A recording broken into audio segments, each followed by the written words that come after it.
seconding parties, Mr. President.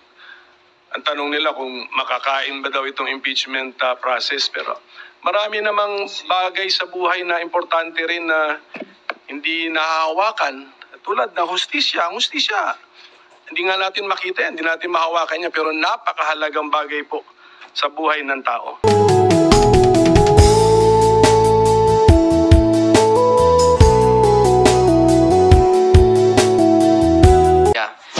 Pero dito po sa ating bayan, hindi sa ibang bansa.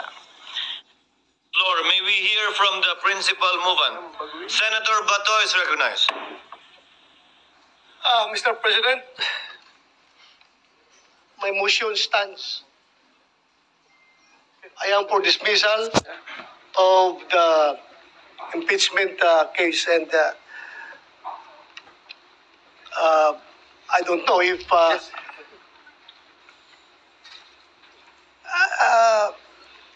I am open. I am open for discussion.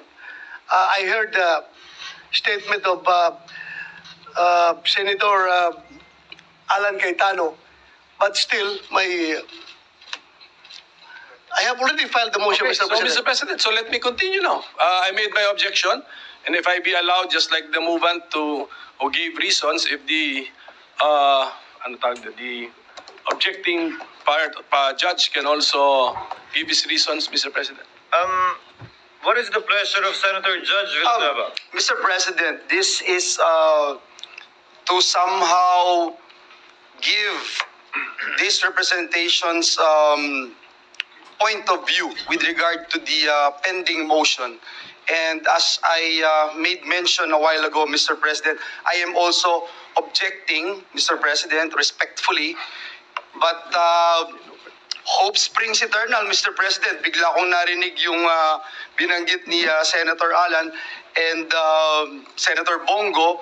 And if I'll be able to explain later after the minority leader, perhaps this representation would be able to encourage and influence the original movement of the motion. So I yield the floor to our minority leader, Mr. President. Chair would like to save the time of the court, so the chair will in the meantime allow Senator Pimentel to make of record his position, presumably against dismissal. Thereafter, before entertaining Against the motion. Yeah. against the motion, before entertaining other senator judges to speak, the chair will suspend the session in case the appeals made will change anything, so that we will pursue this matter and put the matter to a vote with certainty. Senator Pimentel may proceed.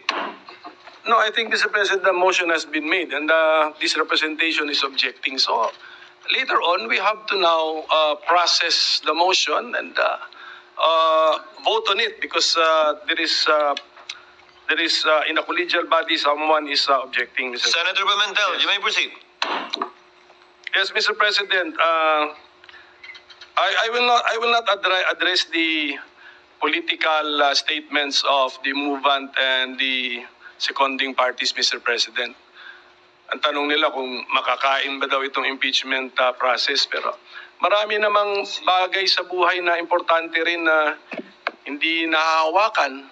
Tulad ng hustisya. Ang hustisya, hindi nga natin makita yan, hindi natin mahawakan niya, pero napakahalagang bagay po sa buhay ng tao. Ngayon, pagdating po sa konstitusyon, bakit inaangalan ko yung motion?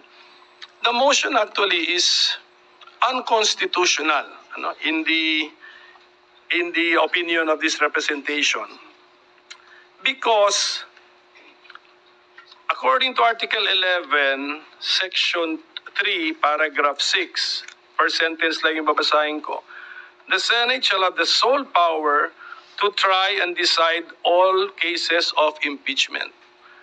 So tignan natin, mga fellow senator judges, sole power. So ibig sabihin ng sole power, tayo lang ang may kapangyarihan, ang Senado lamang ang may kapangyarihan na mag-try and decide. So litisin ng isang impeachment case at hatulan, desisyonan. Ngayon kung aayaw tayo kaagad ni hindi natin na-try, ang try is litis, palabas yung mga facts para ma-apply natin yung judgment natin sa facts, wala na pong matatakbuhang ibang body. That's why a motion which cuts short the entire process is unconstitutional. And then, same article, section 3, paragraph 4, basahin ko ulit ito, pero paulit-ulit ko na ito sinasabi when we were in legislative session.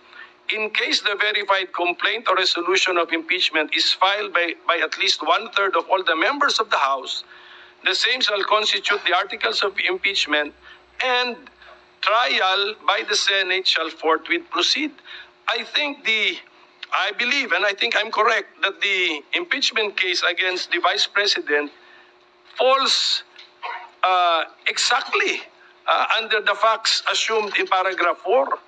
This is the articles of impeachment filed by at least one-third of all the members of the House. Lampas-lampas pa nga sa one-third of all the members of the House. Therefore, what should the Senate do? Trial by the Senate shall forthwith proceed.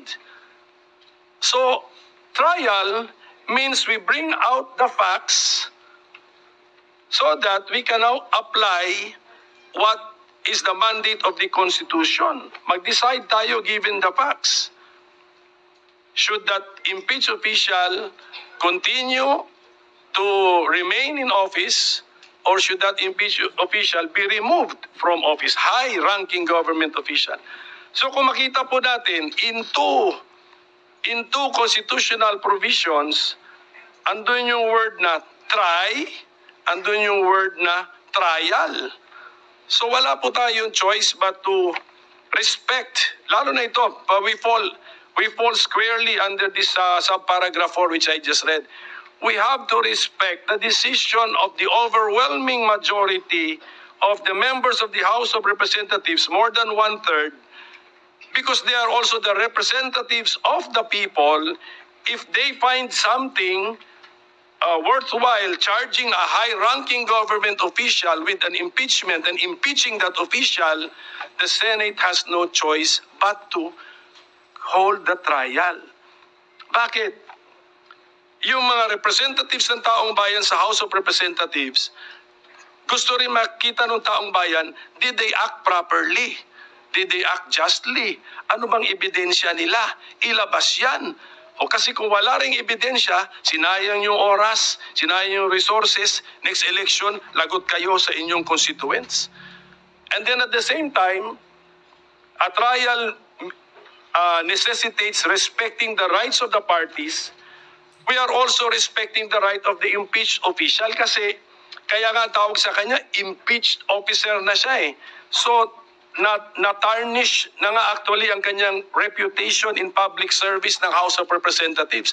The trial will give that impeached officer the chance to clear his or her name and at the same time maybe rebuild his or her reputation, Mr. President. And then, since the presiding officer, when we adopted the rules, when he made the motion to adopt our rules, we did not only adopt our Senate rules on impeachment, we also adopted some rules of the rules of court and then some circulars and some amendments. In a court proceeding, ito by analogy, we are actually like a court. In a court proceeding, since the judge should observe the cold neutrality of an impartial judge, yung mga pagkakamali or pagkukulang alleged sa complaint, sa information, it should be the affected or aggrieved party which should raise that before the judge or before the judges in a collegial body. Yun po yung tamang kilos ng cold, neutral, and impartial judge. Let the parties point this out to us. Therefore, even if you want to entertain this, although ako sabi ko it's unconstitutional, we cannot entertain this, in the normal court processes, this may even be premature to entertain because let's await the answer to be filed by the impeached official. Tignan natin if she, the impeached officer, will point this all to us. And then, sabi ko nga, ang daming facts na kailangan natin malaman. Did yung mga 10 days, 3 days, and then it requires familiarity with the rules of the House. So, Mr. President, for all these reasons, I object to the motion, but my anchor argument is that it is unconstitutional. The Senate, as the impeachment court, cannot cut short the process by dismissing an impeachment complaint, Mr. President. Thank you.